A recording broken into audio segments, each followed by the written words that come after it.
আসসালামু আলাইকুম রহমতুল্লাহি অবরকাতুহু। সম্মানিত দর্শক, ইরান এবং ইসরায়েলের যুদ্ধ এখন তুঙ্গে এবং মার্কিন যুক্তরাষ্ট্র এই যুদ্ধে অংশগ্রহণ করার পর পুরো যুদ্ধের গতি এবং প্রকৃতি এমন একটা জায়গাতে এসে দাঁড়িয়েছে।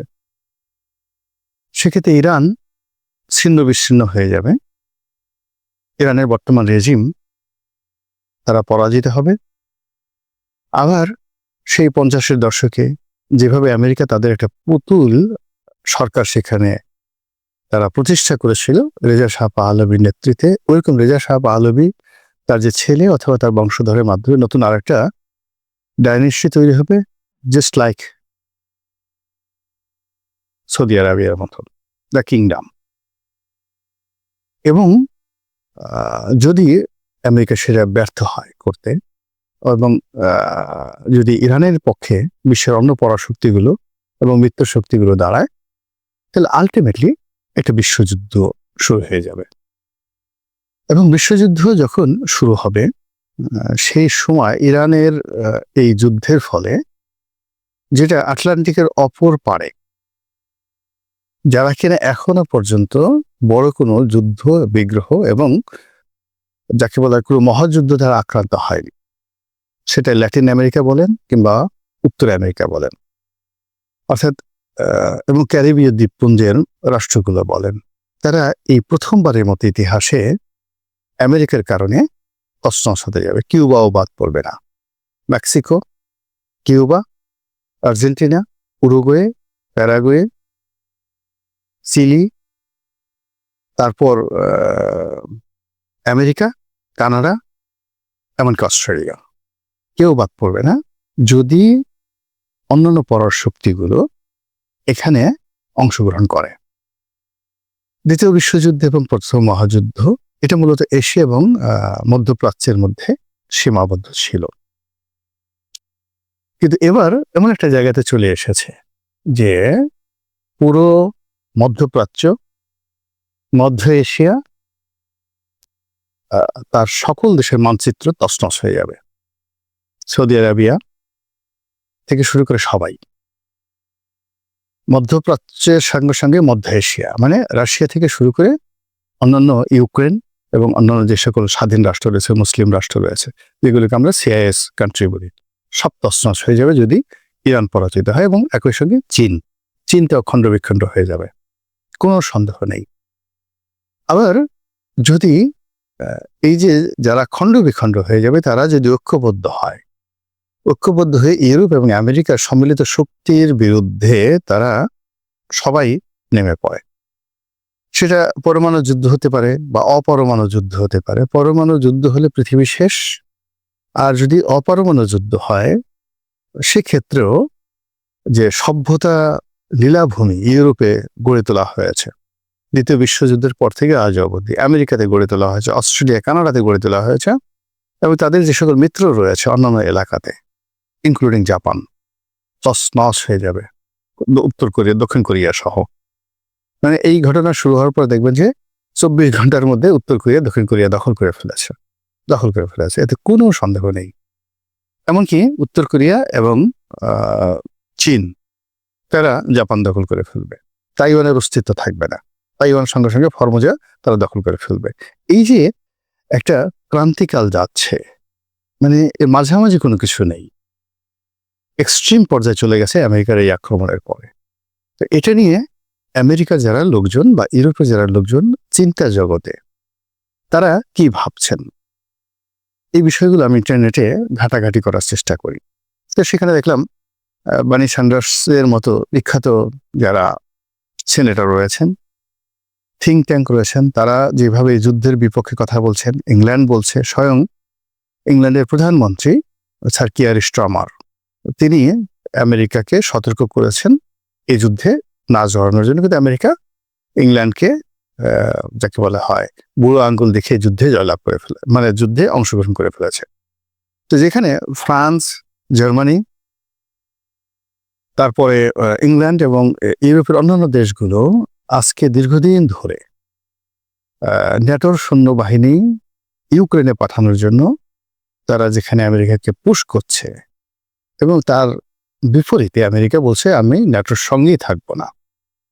তো সেখানে ইউরোপকে বুড়ো আঙ্গুল দেখিয়ে এই যে আমেরিকা যে মধ্যপ্রাচ্যে এবং ইরানে যে আক্রমণ চালালো, এটা আটলান্টিকের এপারে এবং ওপারে, অর্থাৎ ইউরোপ এবং আমেরিকার মধ্যে যে স্বাভাবিক সম্পর্ক সেটাও নষ্ট করে ফেলবে। এখন প্রশ্ন হলো যে ইউরোপ কেন ইরানের সঙ্গে যুদ্ধে জড়াতে চাচ্ছে না বা ইরানকে ভয় পাচ্ছে?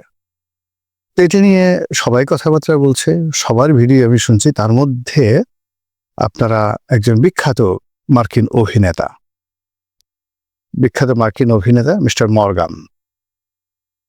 তো মিস্টার মর্গান বলা হয় যে আমেরিকার সবচেয়ে অভিজাত মর্গান ফ্রিম্যান। তো মর্গান ফ্রিম্যান সম্পর্কে আমি বলে নেই।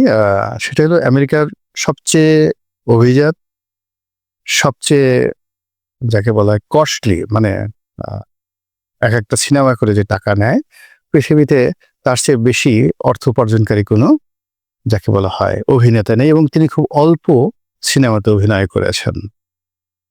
তিনি একজন কৃষ্ণাঙ্গ, কিন্তু তার যে কণ্ঠ, সেই কণ্ঠের কারণে এবং তার যে ব্যক্তিত্ব এবং মানবতাবাদী মন এবং তার যে ইন্টেলেকচুয়াল, তো এটার কারণে তিনি সারা পৃথিবীতে নন্দিত। এবং তিনি মুসলিম বিশ্বের প্রতি সহানুভূতিশীল। এবং যখন কাতারে বিশ্বকাপ হলো,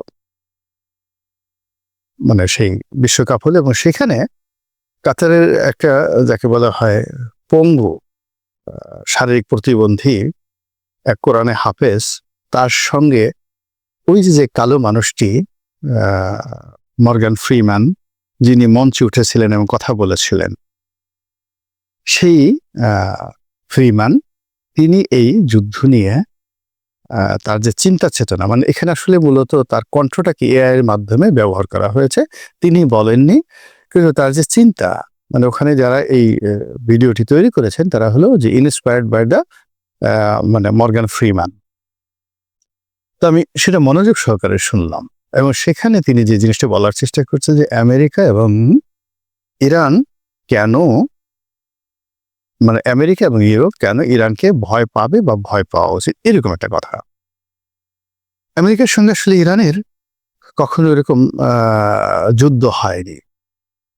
শুধু 80-র দশকে যখন নতুন একটা বিপ্লবী সরকার এলো আয়াতুল্লাহ খামেনি, তখন সেই সরকারটিকে ক্ষমতাচ্যুত করার জন্য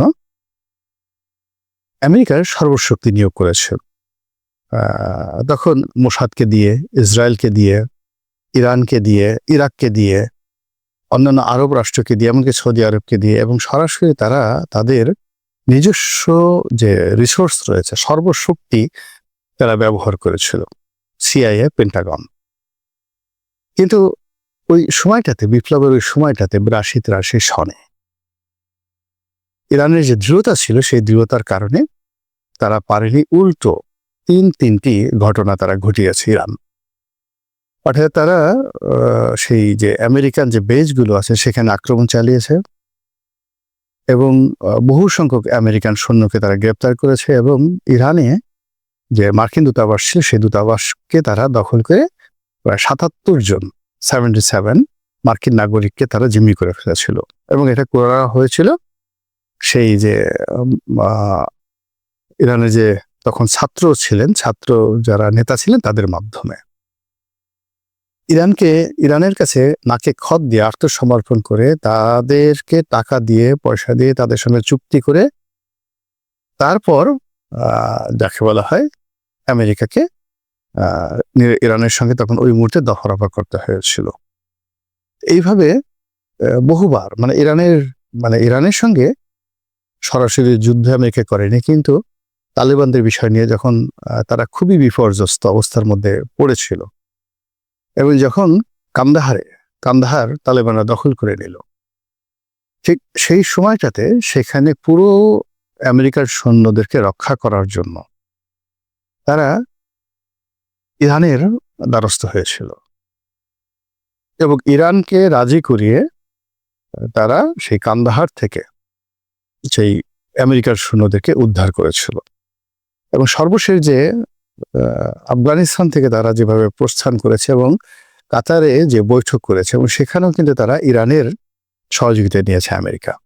তাহলে দেখুন যে একদিকে তারা হুতিদের সাথে যুদ্ধ করছে, একদিকে তারা যাকে বলা হয় ইরানের বিভিন্ন স্থাপনা আক্রমণ করছে, আবার অন্যদিকে কিন্তু ইরানের সঙ্গে নেগোসিয়েশন করে আসছে তারা 80-র দশক থেকে এবং ক্ষেত্র বিশেষে তারা টাকা দিয়ে, অর্থ দিয়ে ইরানকে সহযোগিতা করেছে।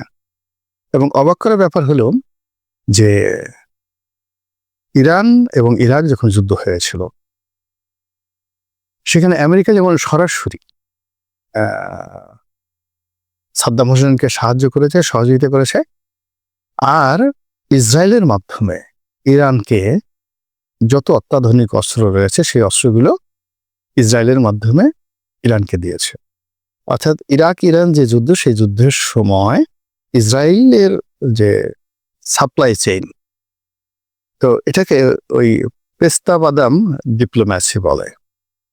ইরান তার পেস্তা বাদাম দিত ইসরায়েলকে, আর ইসরায়েল অঢেল তাদের যত অত্যাধুনিক অস্ত্রশস্ত্র তারা সেটা ইরানকে দিত। তো এই হলো আমেরিকার যে চরিত্র। তো এখানে আমি বললাম যে ইরান সবসময় দুই হাতে খেলেছে।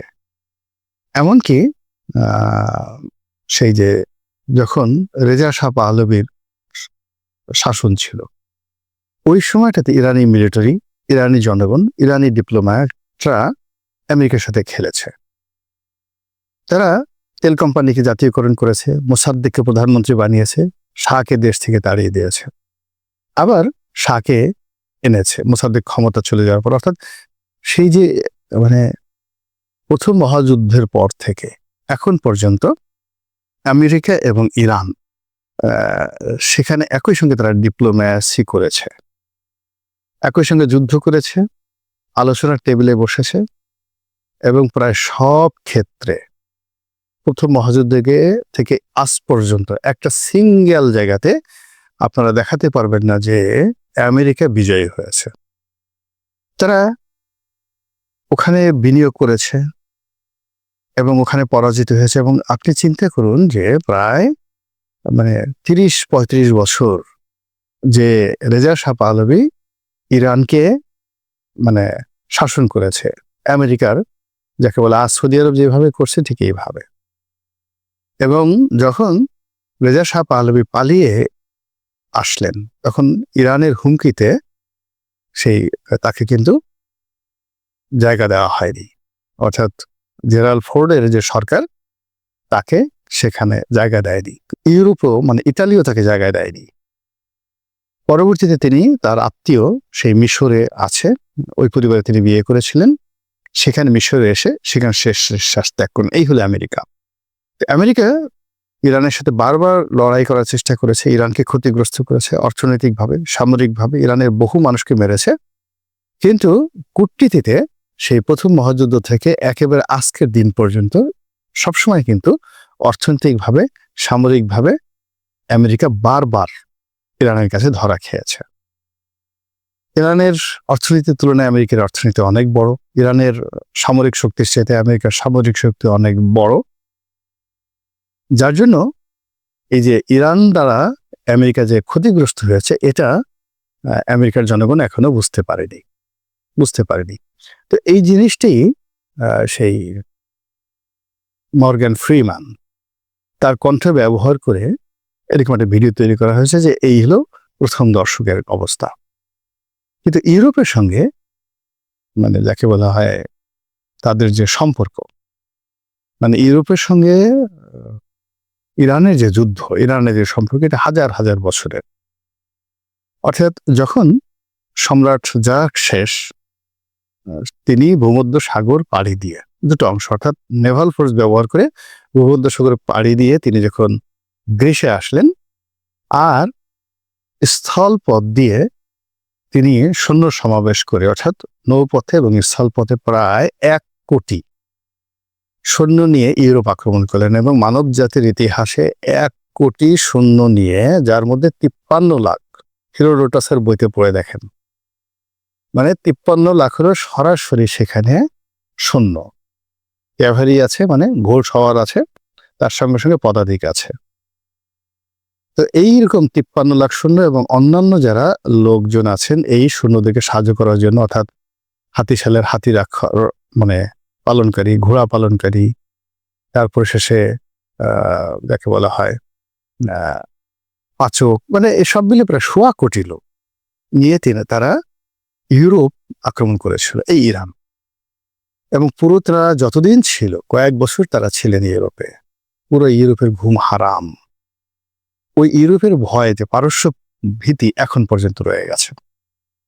এবং পরবর্তীতে যখন পারস্য ডাইনেস্টি গেছে, ইউরোপের একটা চিঠি, মানে পারস্য সুলতান বা পারস্যের সম্রাট একটা চিঠি ইউরোপের কোনো রাজাকে দিলে সেই রাজ্যের ঘুম হারাম হয়ে যেত। এই গেল সেই প্রাচীন দুনিয়াতে। মধ্যযুগে অবস্থা আরো খারাপ ছিল ইউরোপে। অর্থাৎ এখানে আলেকজান্ডার, অর্থাৎ প্রথম যুদ্ধটা আলেকজান্ডার এখানে আসছে, এবং আলেকজান্ডারের সেখানে থাকতে পারেনি, ইরানে থাকতে পারেনি। তিনি ইরান থেকে এসে ইরাক জয় করলেন, ব্যাবিলন জয় করলেন, কিন্তু ব্যাবিলনে তিনি থাকতে পারেননি। ব্যাবিলন থেকে তিনি চলে গেলেন সেই যাকে বলা হয় আজকে যে প্যালেস্টাইন, সেখানে। তারপরে তিনি সেখান থেকে ঢুকলেন মধ্য এশিয়াতে, সমরকন্দ, বুখারাতে। সেখান থেকে আসলেন আফগানিস্তান। আফগানিস্তান থেকে তিনি ভারতে আসলেন এবং এখানে এসে তিনি রীতিমতো জীবন মৃত্যুর সম্মুখীন হয়ে গেলেন, মারাত্মকভাবে আহত হয়ে গেলেন এবং গিয়ে ব্যাবিলনে মারা পড়লেন। তাহলে আমরা তাকে যেভাবে বিশ্ব বিজয়ী বলি, তিনি ইরানে ধ্বংস সাধন করেছেন, ইরানের পার্সিপলিসকে জ্বালিয়ে পুড়ে ছারখার করে দিয়েছেন, আজকের আমেরিকার মতো পুরো একটা রাজধানী, পৃথিবীর সবচেয়ে মেগা সিটি পার্সিপলিস। তো একজন পতিতার কবলে পড়ে, সেই পতিতার প্রেমে মুগ্ধ হয়ে তিনি পতিতার কথা মতো সেই পার্সিপলিস জ্বালিয়ে দিয়েছিলেন আলেকজান্ডার, কিন্তু তিনি থাকতে পারেননি। এবং তখন সম্রাট ছিলেন তৃতীয় দারাইউস, তার সাথে যুদ্ধ করে তিনি টিকতে পারেননি। এনিওয়ে, নেপোলিয়ন বোনাপার্ট তিনি মিশর গেছেন, কিন্তু ইরানের দিকে নজর দেওয়ার মতো সাহস তার হয়নি। তিনি মিশরীকে যেভাবে সর্বশান্ত হয়ে ফিরেছেন, যেটি বলার মতো নয়। তার পুরো নেভাল ফোর্স মানে ধ্বংস হয়ে গেছিল। এবং নেপোলিয়নের জীবনে যে পরাজয়, সে পরাজয়টা এই মধ্যপ্রাচ্য থেকে চলে এসেছে। এইভাবে বহু ইতিহাস ইউরোপের পরতে পরতে রয়েছে। পারস্যের সঙ্গে যুদ্ধের যে ফলাফল তারা হাড়ে হাড়ে টের পেয়েছে। একইভাবে ইউরোপের দুটো অংশ, পশ্চিম ইউরোপ এবং পূর্ব ইউরোপ।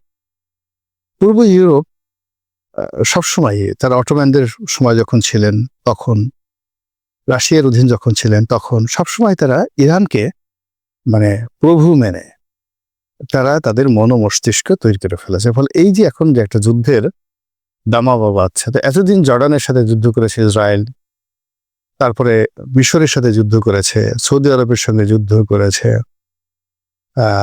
এরপরে অন্যান্য ছোট ছোট যেমন তারা আক্রমণ করেছে গোলান হাইটসে, আক্রমণ করেছে সিরিয়াতে, আক্রমণ করেছে ইয়েমেনে, লেবাননে।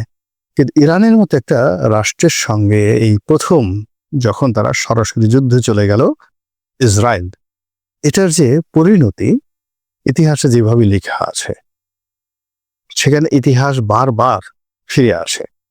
সেটাই ইউরোপ এবং আমেরিকা, তাদের যারা থিঙ্ক ট্যাঙ্ক, তারা নিজেদের মধ্যে আলোচনা করছে এবং ভয় পাচ্ছে যে এই যে ইরানের যে জাতি এবং ইরানের যে হাজার বছরের যে যুদ্ধের ইতিহাস, সেই যুদ্ধের ইতিহাসে তারা যাকে বলা হয় বহুবার এমন ঘটনা ঘটেছে। আজ যদি তাদের যেটা হিরোডোটাসের বইতে আছে, লিডিয়া এবং মিডিয়ার যুদ্ধ, তো লিডিয়া এবং মিডিয়ার যে যুদ্ধে লিডিয়াকে, অর্থাৎ ইউরোপের সবচেয়ে বড় রাজা ক্রেশাসকে, পারস্যের রাজা, তখন পারস্যের নাম ছিল মিডিয়া, পারস্যের রাজা সাইরাস যেভাবে পরাজিত করেছিলেন। আপনি যদি ধরেন আজকের ভুটানের রাজার কাছে যদি ডোনাল্ড ট্রাম্প পরাজিত হয়, আমেরিকা পরাজিত হয়, এবং যুদ্ধক্ষেত্রে যদি ডোনাল্ড ট্রাম্প গ্রেপ্তার হন এবং তাকে শিকল পরিয়ে ভুটানের রাজার সামনে দাঁড় করানো হয়, তারপর ভুটানের রাজা সেই ডোনাল্ড ট্রাম্পকে দেখে তিনি মায়া করলেন, ক্ষমা করে দিলেন এবং বললেন যে আপনার একমাত্র শাস্তি হলো আপনি বাকি জীবন আমার মন্ত্রী হিসেবে, অ্যাজ মাই প্রাইম মিনিস্টার হিসেবে আমার সঙ্গে থাকবেন, আমার রাজধানীতে থাকবেন এবং you will act just like my prime minister. এই দৃশ্যটা আপনার কাছে কি মনে হবে? গল্প? অবাস্তব? প্রাচীন দুনিয়াতে এমন ঘটনাই ঘটেছে। অর্থাৎ ক্রেশাসের যে রাজবংশ, more than 100 years they rules the whole Europe. ইউরোপে মানে লিডিয়ার সাথে বড় কোনো রাজত্ব ছিল না। আর একজন সামন্ত রাজা, মানে মিডিয়া তখন একটা সামন্ত রাজা, সেই সামন্ত রাজা একেবারে তরুণ একজন, যাকে বলা হয় 22-23 বছরের একজন যুবক, সাইরাস দ্য গ্রেট, এইরকম সামন্ত রাজার সাথে এই যুদ্ধটা হলো এবং সেখানে পরাজিত হলো। এই হলো ইরানিয়ান নেশন, সেখান থেকে শুরু। তো যার জন্য এরকম একটা জাতিগোষ্ঠীর সঙ্গে আপনি যখন যুদ্ধ করবেন, আপনি কেন এই যে আফগানের তালেবান, কি আছে তালেবানের বলেন তো? তালেবানের সঙ্গে কেন আমেরিকা পারল না? কেন আফগানিস্তানের সঙ্গে সোভিয়েত ইউনিয়ন পারল না? বিশ্বের দুটো পরাশক্তিকে তারা তো এই 1980 সন থেকে এই পর্যন্ত দুটো পরাশক্তিকে তারা শেষ করে দিল। পুরো সেই যুদ্ধে পরাজয়ের ফলে সোভিয়েত রাশিয়া ভেঙে খান খান হয়ে গেল এবং আমেরিকা সর্বশেষ যে পরাজিত হলো, সেই পরাজিত এত নির্মম পরাজয় আমেরিকার জীবন কখনো হয় না, যেটা আফগানিস্তানে হলো। তা আফগানিস্তানের যে তালিবানের ভূমি এবং মাটি, মানে আমরা কেন সেখানে দুটো পরাশক্তি, রাশিয়ার মতো পরাশক্তি, সেখানে কি তাদের সপ্তম নৌবহর, অষ্টম নৌবহর ছিল না? তাদের এই যে এখন পাহাড় ছেদ করে, যেটার জন্য এখন আমরা সবাই কাঁপছি যে আই গড, B-2 বোমারু বিমান নিয়ে আমেরিকা সেখানে বোমা ফেলেছে, এই B-2 বোমারু বিমান কি তাদের ছিল না? সেটা নিয়ে কি তারা আফগানিস্তানে বোমা নিক্ষেপ করতে পারতো না? কিন্তু কেন তারা সেখানে পরাজিত হয়েছে? কেন দীর্ঘ যুদ্ধে সে আফগানিস্তানের মানে তালেবানদের হাতে পায়ে ধরে তাদের সমস্ত অস্ত্র শস্ত্র, বোমারু বিমান, টাকা পয়সা, ডলার মলার সবকিছু ফেলে দিয়ে তারা কেন সেখান থেকে পালিয়েছে? কেন এই আফগানিস্তানে এসে আলেকজান্ডার পরাজিত হলেন? তো আফগানিস্তান যদি এই বর্তমান অতীতের কথা বাদ দেন, সেই 80-র দশকের এই পর্যন্ত কয়েকটা রাইফেল, AK-47 এবং কয়েকজন যোদ্ধা নিয়ে সেখানে যদি তারা আমেরিকা এবং রাশিয়া দুটো রাষ্ট্রকে, মহাশক্তিধর রাষ্ট্রকে পরাজিত করতে পারে, পুরো ন্যাটোকে, এরপরে মানে প্রথমত রাশিয়াকে পরাজিত করেছে, আর দ্বিতীয়বার শুধু আমেরিকা না, আমেরিকা এবং ইউরোপের সমস্ত সম্মিলিত শক্তির ন্যাটোকে তারা পরাজিত করে দিয়েছে, তাহলে ইরানে কি হতে পারে বলেন তো? খুব বেশি পার্টির দরকার, এটা দীর্ঘমেয়াদী হবে, গৃহযুদ্ধ হবে, কিন্তু it will not be like Iraq. Iraq বহুবার খণ্ড বিখণ্ড হয়েছে, ইরাক আর ইরানের ইতিহাস এক নয়। ইরাকে কারবালা হয়েছে, ইরাকে অনেক কিছু হয়েছে, তো ইরাক আর ইরান এক নয়। তারপরে সৌদি আরব আর ইরাক এক নয়, কাতার ইরাক এক নয়। সিরিয়া শুধুমাত্র যদি দুটো জাতি থাকে, একটা হলো সিরিয়া আর একটা হলো ইরান, কিন্তু সিরিয়া বহুবার রোমানদের অধীন ছিল, সেখানে অনেক কৃষ্টি রয়েছে, কালচার রয়েছে, সভ্যতা রয়েছে এবং সেখান থেকেই সেই যাকে বলে গাজী সালাউদ্দিন, নুরুদ্দিন জঙ্গি, ইমামউদ্দিন জঙ্গি, তারা তৈরি হয়ে 200 বছর ধরে পুরো ইউরোপের যে সম্মিলিত শক্তি সেটা তারা পরাজিত করেছে ক্রুসেডের নামে। সেটা ঠিক আছে, কিন্তু তারা বহুবার অকুপাইড হয়েছে, কিন্তু ইরান কিন্তু অকুপাইড করা যায়নি, কখনো অকুপাইড করা যায়নি। তো সেই ইরান মুসলমানরা কিছুদিন তারা বিজয় লাভ করেছে, কিন্তু উল্টো দেখা গেল যে কিছুদিন পরে পুরো মুসলিম ডাইনেস্টিকে তারা খেয়ে ফেলেছে, মুসলমানদের মধ্যে দুটো গ্রুপ করে দিয়েছে, শিয়া সুন্নি, এবং পুরো মানে যাকে বলে আব্বাসীয় খেলাফতটা তারা চালিয়েছে। অর্থাৎ এটা মুসলমানদের নামে কিন্তু চালিয়েছে ইরান। This is Iran. তো সেটা নিয়ে কথা হচ্ছে, আলোচনা হচ্ছে। আমরা যখন বাংলাদেশে আলোচনা করছি, আমার ক্ষুদ্র জ্ঞানে যতটুকু বললাম তার চেয়ে আরো বেশি গুরু গম্ভীর আলোচনা হচ্ছে আমেরিকাতে এবং ইউরোপে। এবং তারা এই যে শুধু বোমারু বিমানটা মারলো, দেখেন এর পরিণতিটা কোন দিকে যায়। হতাশ হওয়ার কিছুই নেই। মহান আল্লাহ আমাদের সবাইকে হেদায়েত দান করুন এবং হেফাজত করুন। আসসালামু আলাইকুম ওয়া রাহমাতুল্লাহি ওয়া বারাকাতুহু।